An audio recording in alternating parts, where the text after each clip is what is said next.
Welcome back, episode 2 of the Tipsy Tailgate. I'm Aiden. I'm Ben. And I'm Jake. And we're excited to be back. Episode 2, this one is coming out on Friday. Usually we're looking and we're shooting to put it out on Tuesday night, Tuesday midday, but we were a little busy this week, so we're getting this to you on Friday. For next week, though, look for Tuesday. That should be what it's going to be coming out on each week. And let's get right into it. So we have a big week of sports. Super Bowl LV just happened. Obviously, the Bucs defeated the Chiefs. But we also had news with the Hall of Fame. Hall of Fame NFL inductees. Peyton Manning, Calvin Johnson, John Lynch, Charles Woodson, just to name a few, some of the headliners. Some of your thoughts on it? I thought that this might have actually been the best Hall of Fame class maybe ever. It was star-studded. Peyton Manning, my favorite player, obviously from the jersey. Charles Woodson was an absolute beast. Megatron, I was a little worried that he might not make it on the first ballot since he played for such a short time, but I was happy that he made it because he was, when we were little, he might have been the best player in football. The guy was an absolute beast.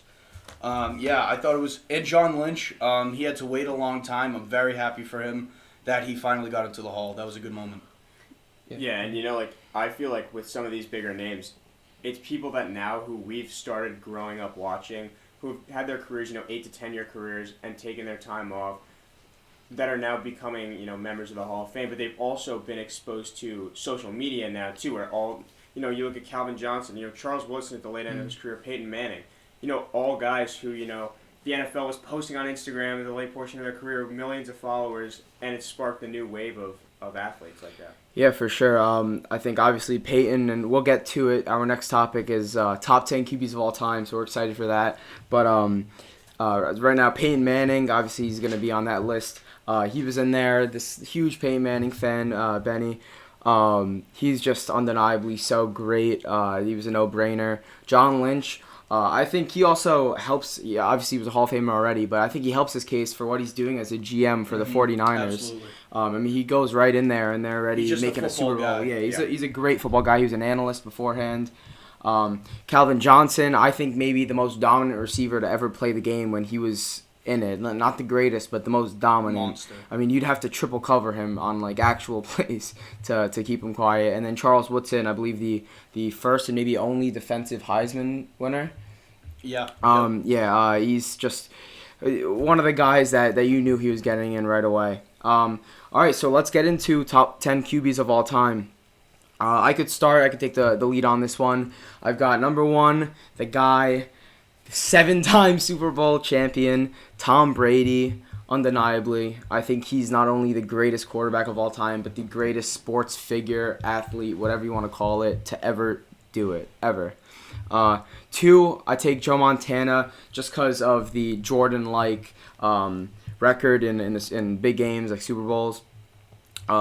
It's debatable. Obviously, Peyton Manning's right there. I have Peyton Manning at 3, just right behind him. Obviously, just got into the Hall of Fame. Johnny Unitas, I have him at 4. One of the most transcendent players in all of football. If he played nowadays, he would be throwing up Breeze, Manning, Brady numbers. He's just one of those dominant guys. You got to put him in. He put up Joe Montana numbers. Joe Montana, and he was very early in football. He kind of made it a sport that people were like, oh wow, this is very interesting to watch. 5, a little controversial. I think I'm going Drew Brees. He doesn't have all the Super Bowls or MVP accolades, but he has all the stats. He did it for so long. Obviously now he's kind of his arm has been used and spent, and he's at the end of his career. But when he was in his peak, he was just dominating the game, dominating the league. 5,000 yards almost every other year it seemed. 6, I'm going John Elway, just a dominant football player. 7, I have Favre. He just did it for so long. His stats are obviously a little inflated because of it, but also the interceptions are, so it kind of balances itself out. 8, I'm going to put Aaron Rodgers. I think I'm doing this sort of out of the projection that he's going to have another 3-4 years that he puts up great numbers. but I'm putting him at 8 over Marino, who I have 9, who I think are very similar players, probably two of the greatest arm talents in football history. But Rodgers has a Super Bowl to show, and possibly if in the next couple of years, maybe another one. And then 10, I got Roger Staubach. I like that list a lot. I have some similarities. Obviously, these are all great players, great quarterbacks, so there's going to be some intersection. I have number 1, obviously, the greatest American athlete of all time, Tom Brady. Number 2, I went with my guy. Up until about 4 days ago, he was the only player to have ever won a Super Bowl with 2 different teams, until Tom did it on Sunday, obviously. So I Peyton at 2. Number 3, I went with Joe Montana. He's just a beast, 4-0 in Super Bowls, but I do feel like his 49ers teams were a lot better than most of the teams that were playing at that time. Definitely. Number 4, I also had Johnny Unitas. The guy was just a beast. He was as transcendent as Peyton Manning was in his time. Johnny Unitas was that good. Oh, yeah. Number 5, I went with Dan Marino. I think that if you were to just create a prototype for a quarterback, it would be Dan Marino. The guy just had a cannon of an arm. He carried horrendous Dolphins teams to the playoffs routinely, and he played in a division where a team went to 4 straight Super Bowls, so a really good team. At 6, I went with Brett Favre, 3-time MVP, 5 NFC Championship game appearances. The guy's just a monster. 7, I went with Rodgers. I feel like Rodgers and Favre are pretty interchangeable. Yeah, definitely. But I for this list, I just had Favre at 6, Rodgers at 7. 8, I went with John Elway. He just carried terrible teams to the Super Bowl, and then finally won 2 at the end. 9, I went with Drew Brees. And at number 10, might be a little surprising, but a guy I think is slept on pretty hard is Steve Young. Yeah. Obviously, the post-Joe Montana era, you're going to be slept on a little bit. Yeah, so I was pretty similar. I mean, we've kept the list sort of the same. The numbers have just been interchangeable. So obviously, Brady's 1, in agreement with... Ben, did you have Montana at 2? I had Montana at 3, I had Peyton at 2. Yeah, I had Montana too. Yeah, so in agreement with Aiden, I had Montana at 2. I had Montana 2, yeah, and then Peyton at 3. Unitas at 4, just because of what he was doing during his time. I have Elway at 5, which was a little shake-up for me. But I went back, looked at numbers, then looked at the teams around him. I put Elway at 5. 6, I'm a little impartial because I am a big Aaron Rodgers fan, but I put Aaron Rodgers at 6 just because I think his talent is so unmatched. Yeah. Still at 37, he just won an MVP, threw 48 touchdowns, and what was it, 5 picks? Something like that. Yeah, crazy. Yeah, I mean, so that was crazy to me. 7, I had Brett Favre right after him. 8, Dan Marino, still, and I know you love to make the case. I love Marino. You love to make the case, too, that, like, he's terrible, horrendous teams. Like, still, he's only at 8 because he didn't win a Super Bowl for me. 9, I have Drew Brees. And then 10, a little shake-up, and this is more so based off of what he's going to do when he retires. I put Russell Wilson at 10. I like just that, because, he's missed the playoffs 1 time. He's started every game he's played in, and he's been to 2 Super Bowls already, all in 10 seasons. Yeah, I mean, that's definitely a case you can make. I think a lot of people, if Mahomes won the Super Bowl this past Sunday, I would have had him he probably would have been sitting at 10. So I think 10's interchangeable. There's a couple guys I could get in there. So let's move on to Super Bowl reaction. Obviously the Bucs win 31-9. Wasn't really a close game at all.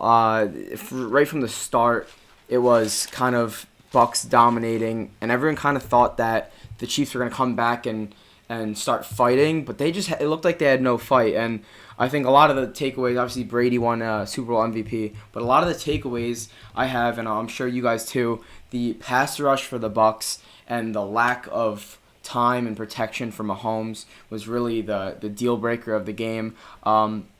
Like we said before, the Chiefs were without their starting left tackle and their starting right tackle. Anytime you're without one, let alone 2 starting tackles, you're in trouble. That's how the NFL works. Especially one of them's an All-Pro. Yeah, right. No, definitely, and they're both like top tackles. Eric Fisher was a first overall pick. He was gone, but yeah. So So let's get into it a little bit. Thoughts, Yes, comments, so reactions. For me, just seeing how good the Bucs defense played, my first reaction was Todd Bowles just did something in the Super Bowl that he's never done before. Schematically, that was one of the best defensive performances. I would say, Phenomenal, yeah. In Super Bowl history, obviously the Patriots only let up 3 points to the Rams a few years ago. Yeah, but they also only scored 13, right. And then you look at this Chiefs offense with all the weapons they have. It's mind-boggling. You're outmatched every time you play the Chiefs just because of their weapons.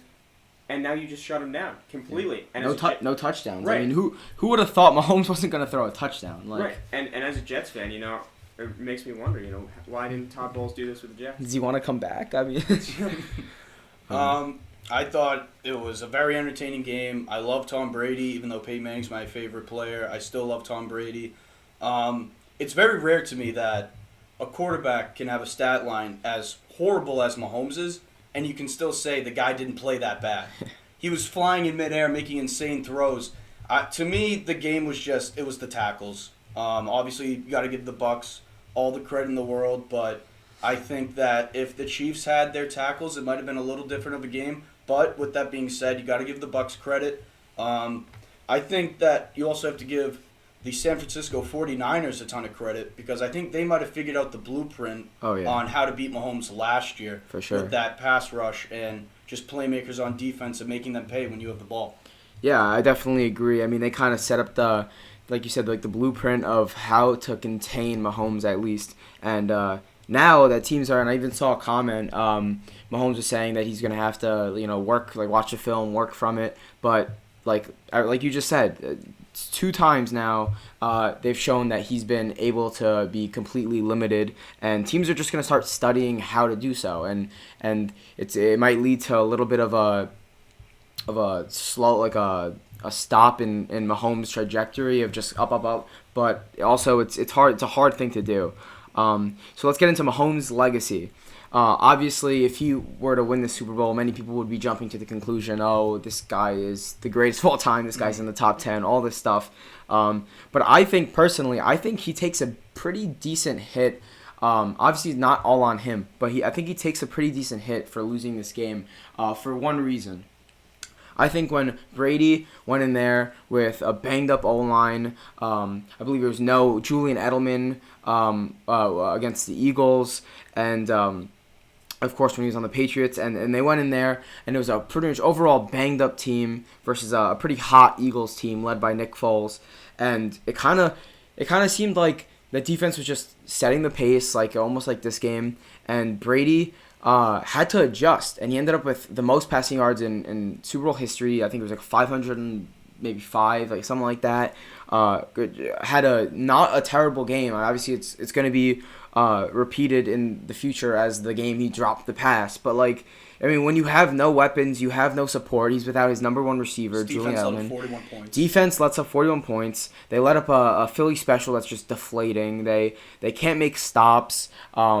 There's issues, there's penalties that's uncharacteristic of the team, and Brady still goes out there, throws 505 yards, keeps the team within a competitive game.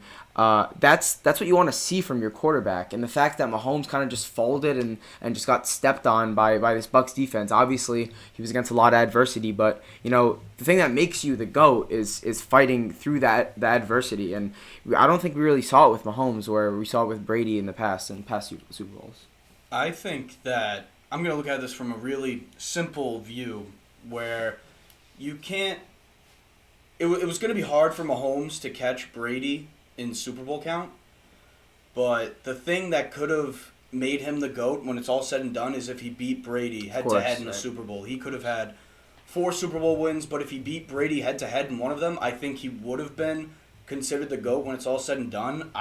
Obviously, it's a little ridiculous to talk about whether he's the GOAT or whether he's going to end up being the GOAT now since there's so much time in his career, but I think that if he beat Brady in this game head-to-head, he'd be on track to become the GOAT, and I don't think he is anymore. I don't think he is anymore either, yeah. Yeah, I mean, how old is he, 25? 25. Yeah. He's turning 26 in September. Right, so I mean, listen, he is so young, and if you look at Brady's logic, and I don't think, Patrick Mahomes is going to play until his mid-40s like Brady is, just because he is more of a out-of-the-pocket type quarterback, on-the-fly type guy. But if he does pan out like Brady, think about it. He has 6 more Super Bowls to win now over an 18-year period. And I know that seems so unlikely, but guys have done it before. And I think Mahomes is the type of person to do it. I think he took a big hit. This sets him back a lot. Yeah. I think it does. I mean, I would disagree a little bit. I don't think it's a massive hit. It's 1 Super Bowl he lost. Brady's lost 3 of them. So he has a little leeway there, and he's so young. The problem that I'm faced with now is Brady's always taken like a cap hit so that they could structure teams around him. That's not the case with Mahomes. Mahomes, I think in 4 years is going to start to make $50 million a year. Yeah. It's so hard to build a team around that when you have a third of the cap. Especially with the cap going down because of COVID and whatnot. Yeah, and I think it even gets tougher because a lot of people overlook. People think, oh, okay, well, Brady was this good, and we're looking at it like the eye test. Oh, Mahomes is this good, so he could win even more Super Bowls. Like, no, you don't realize that Belichick and that whole staff in New England, they put together a team that was able to, year by year and year out, no matter who takes the cap hit, no matter who takes the reduction in salary, like Brady, he took a bunch of pay cuts to make the teams around them better. It's one of those things where no team can do that again. There's no team that can do that again. You can't find a team with players. You have a diva. Patriots have never had a diva receiver besides Randy Moss, really. And he didn't really act like a diva until he got shipped out. And he was barely there. And the fact that it was him and then it was just an open door, or whatever you want to say, reversible door of receivers, tight ends, whoever else. Gronk really never got paid too much. He really didn't. And that kind of helped. You let Brady do with barely any offensive weapons. Offensive line that's kind of undrafted and worked up by whoever, and then you work with your defense, and it's one of those. That dynasty is so much more than just your quarterback, and the fact that Belichick and New England and Kraft and all them were able to construct a team like that to stay around year in, year out. I don't think that happens. I think Tyreek Hill wants to get paid. Kelsey wants to get paid. I think Chris Jones wants to get paid. Frank Clark, Tyrann Mathieu, Mahomes is already getting paid. Whoever else. Like it's just a recipe for disaster when you have all these big names that want to get paid. If you can't do it with the big names like they didn't do this Super Bowl, how are you going to do it with the smaller names that the Patriots were able to? I think that's a great point because I love Patrick Mahomes, but have we ever seen Patrick Mahomes without the best offensive weapons without the best in receiver and tight end? No, we haven't, and we haven't seen him without Andy Reid either. Right. So Yeah, I think that he will overcome those things, but do we know that? No, we don't know that. And yet. do we also know that Andy Reid's going to stick around for 15 more years? I don't. That's the other problem. Plus, I think we can make this debate right now. I don't think we can make it about a coach because obviously Brady had Belichick the entire time they were together. Mm-hmm. But if Patrick Mahomes is able to win 4 or 5 Super Bowls with subpar talent like Tom Brady had around him, would the debate now drastically change in your mind? I would agree with you if Brady didn't just beat him head-to-head in a Super Bowl. Yeah, I think that's... I think that does major damage to the argument, and I think that it's going to be really tough for Mahomes to... Unless he goes and beats Brady in the Super Bowl next year, I don't see how anyone... Well, not anyone, obviously, but people who think Brady's the GOAT right now will acknowledge that Mahomes is the GOAT when it's all said and done. Yeah. No, and going off of legacies, I think we should touch on Bill Belichick's legacy. What do we think? I personally think he takes a hit not as a coach, but as a GM. Absolutely. I think his GM ability and his overall legacy takes a little bit of a hit, nothing big, just because you see what Brady can do with weapons. You see what he can do. He asked for weapons year in, year out. Can I please get a receiver? Can I get a tight end? Can I get this? Whatever. And he never got it. He only at the end of his career there did they put him in the beginning of his career, but only at the end really did he have an O-line that would keep him up. The beginning, of course, but that's so many years in the past, and he had a defense then. He was a completely different Tom Brady. He was a game manager. Now he's a carrier of offenses. And but I think Belichick takes a hit for his GM abilities. Obviously he's missed on so many draft picks, but he's also hit on a bunch. He really gets his name and his legacy as a GM from the undrafted guys and the trades he makes for guys that have been around the league a little bit. Dion Lewis, all those guys. But how much of that is Brady making those guys work? Exactly. And I think he realizes, he looks at it, okay, if I went out and I got Brady, I don't know, Larry Fitzgerald 4 years ago or 5 years ago when he was still in his prime. To his credit, he did try to get Antonio Brown last year, but he just had a lot of legal issues. Of course, but then also he goes and he trades a second-round pick for Mohamed Sanu. Just mind-boggling. It just pissed me off. Like, that was terrible.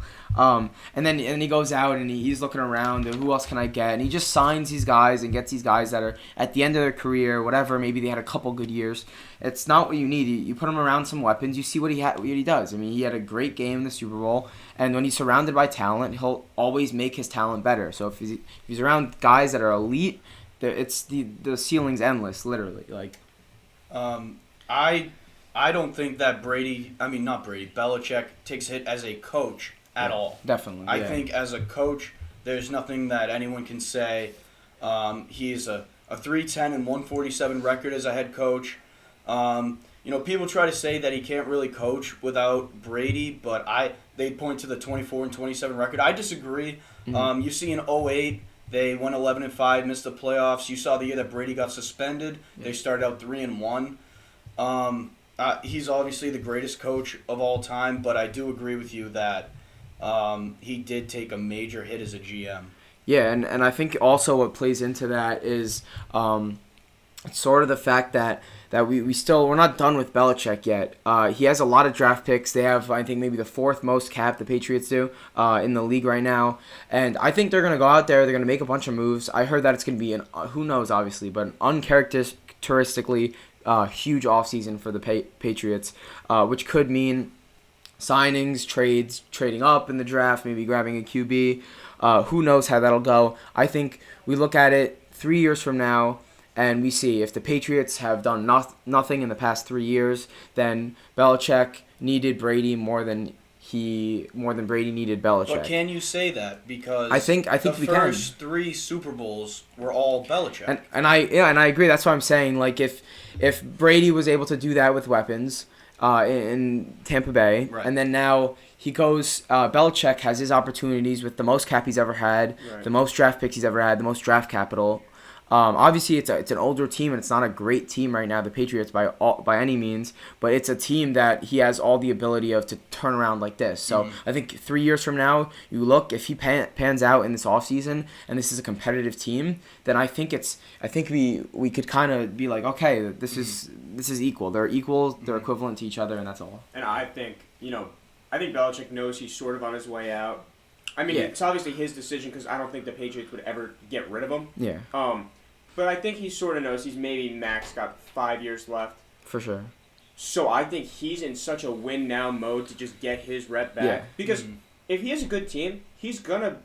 He's gonna be contenders. Right? Don't be surprised if they load up. I mean, really. Exactly. He's doing everything he can right now to just say, you know what, I'm putting the best roster out. I don't care what they do 10 years from now. I'm not trying to build with these guys. I just want talent. And that's one of the things, obviously, I'm a Patriots fan. That's one of the things that kind of annoyed me near the end of Brady's career as a Patriot. I was like, why can't they go out and get all these weapons, get this O-line, get a defense that doesn't allow 41 in a Super Bowl, get all these weapons, go for it for 3 more years, last year, or 2 years ago, this year, and then 1 more year. Maybe you win 3 Super Bowls, maybe you win 2, maybe you only win 1. Okay, then you retire. Both Belichick and Brady go off into the sunset. I think that was the perfect ending. But for some reason, Belichick, obviously the cap issues, but for some reason, he couldn't figure something out to the point where they are now, where they have a bunch of cap and they can make these decisions. Well, I also think that there's something to be said about Belichick's stubbornness. Definitely. A lot of it. Obviously, he's a genius. His ego, Obviously, he has the right to be stubborn in several areas, but... For sure. He really got in his own way with this whole Brady-Belichick thing. I think his head got a little too big. I think it goes into also when he benched Malcolm Butler. Yes, he's not a great corner, but he was your 1 or 2 corner that year. The Super Bowl is not the time to make a statement. It's not the time to make a statement. No, you need everything you can get. Absolutely. So now getting into Trevor Bauer, great pitcher, pitched for the Reds last year. Right? Yeah. Cy Young, phenomenal. He's a really big character, kind of like the Pat McAfee type of social media guy. He signs for the Dodgers for 3 years, $102 million. What do we think? The Dodgers repeat? Absolutely. Best pitching staff in baseball. Would you with- say? I think Would you say undoubtedly. history? Best. Maybe ever. Probably. Maybe ever. I'm sure a Yankees one gives it a run for its money. Yeah. You also had Pedro and Kurt Schilling together on the Red Sox. It was kind of just them, but still.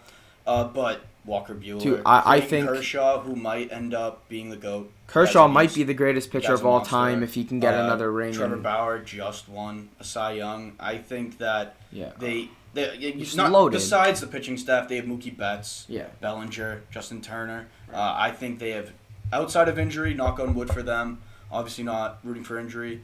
Outside of injury, I don't see how they can't not repeat. Yeah, and I think we'll talk a little bit about baseball here. I think that the Dodgers have far and away. I'd say they're the 50% like sort of favorite to win the World Series. But if I'm talking about other splits, I think you could throw teams like the Padres, who just made a bunch of moves. Their pitching staff is probably second best in the league. They have Tatis, they have Manny Machado, all those guys. They're a really good squad. I think the Mets can also be thrown in there. Yankees can be thrown in there. The Braves. There's a bunch of teams you can get in there. And there's always a surprise team in baseball. Yeah, there's always a that surprise catches team. by surprise and gets hot. And I think also want to touch on the Mets a little bit. I think the Mets, if they did sign Trevor Bauer, I think I it think would they be would have had the Mets best pitching Dodgers. staff. I think it would be Mets Dodgers in top 1 and 2 for the World Series there. I think the Mets are a really good squad. Obviously, they have to capitalize on what they have now because Right. Syndergaard's probably leaving in the offseason, next offseason. DeGrom's phenomenal, but he's slowly getting up there. All those guys, they have a really young offense, but also Jeff McNeil, guys like that, Pete Alonso, they're starting. They have to hit their stride all at once, and I think they'll do that. They have Francisco Lindor, who I think might be in the MVP. Superstar. I think he'll be in the MVP the race this year for sure. They have a great pitching staff, and I think they could compete. But if they got Bauer, I really would have been that would have been the move to put them over the top, Absolutely. and it really stinks that they didn't. And I'm wondering, I don't know if it came out anywhere, but their new owner, Steve Cohen, I'm sure would have been fine paying more than $102 million for Trevor Bauer. Absolutely. So I'm really wondering what the thought process was behind Trevor Bauer signing to a contender when Trevor Bauer is the exact person, maybe the one person with a platform in baseball that would make fun of a guy for signing this type No, of for sure, and that's same thing. It also confused me. I was like, all right, well, out of anybody, I feel like he would go to the underdog, the Mets, Right. that have been below average for so many years, and turn them around. But I think it needs to be said. I'm pretty sure he's from California. He was going sort of home. That probably played into it. But I think overall, it's sort of the idea.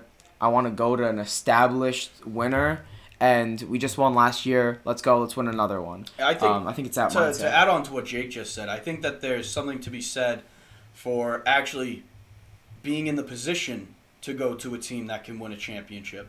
Yeah. A lot of people, they throw stones from their glass house complaining about teams going to a player going to a team that can win a championship, but when they're presented with the opportunity, they jump on it. So I think there's just a lot of hypocrisy with that. We're going to see that a lot in the NFL now. It's been forever. Everyone wants to ring chase. You follow Brady, wherever. But now that you see he goes 1 year to the Bucks, you're going to see so many players. I already heard AP, Adrian Peterson, a legend. He already contacted and he wants to go to the Bucks. These people that have played a whole career, illustrious careers, but they don't have a ring, they're going to want to go there. And I don't blame them. How could you not want to win a ring? I don't blame them at all.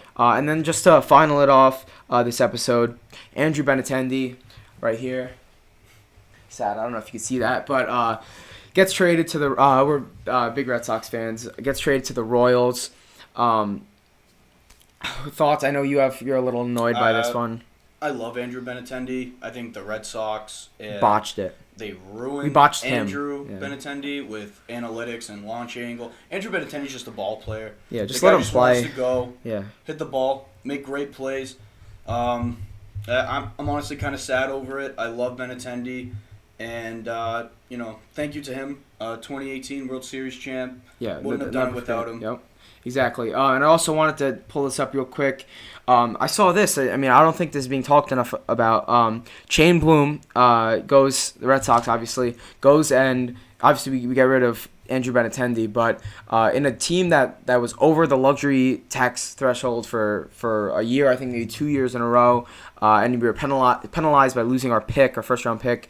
He goes on and he gets Hunter Renfroe this offseason, Matt Andres, Kike Hernandez, Martin Perez, Garrett Richards, Adam Ottavino, Frankie Cordero, who was from the Royals in the Benintendi trade, Marwin Gonzalez, and I don't know if I could say this name, Hirokazu Sawamura. That's the pitcher from Japan. From right? Japan, yeah. But I mean, and still managed to keep them under the luxury threshold. I think that's it's a promising future for the Red Sox, but definitely not yet. Maybe 2 years we could start talking about getting back into contending. Obviously, we have Verducci, and he's got to start panning out a little bit more so than he's been. But we got a lot of young guys, and I think the Red Sox will start contending in maybe 2-3 years. When it comes down to it, the Red Sox are Boston's team, so I'm just hoping and praying that they can figure it out. Yeah, we really got to figure it out. All right, well, we're happy to bring you episode 2 of the Tipsy Tailgate. I was looking, and it told me that around 70% of viewers weren't subscribed, so if you can, please hit the subscribe button. We'd really appreciate it. Like the video, follow us on Instagram, Twitter. Obviously, watch the videos and check out the clips playlist. Also in this YouTube channel where you could watch shorter clips of the topics we talk about if you don't have time for the full episode. But yeah, thanks for watching, and we'll see you Tuesday. See you.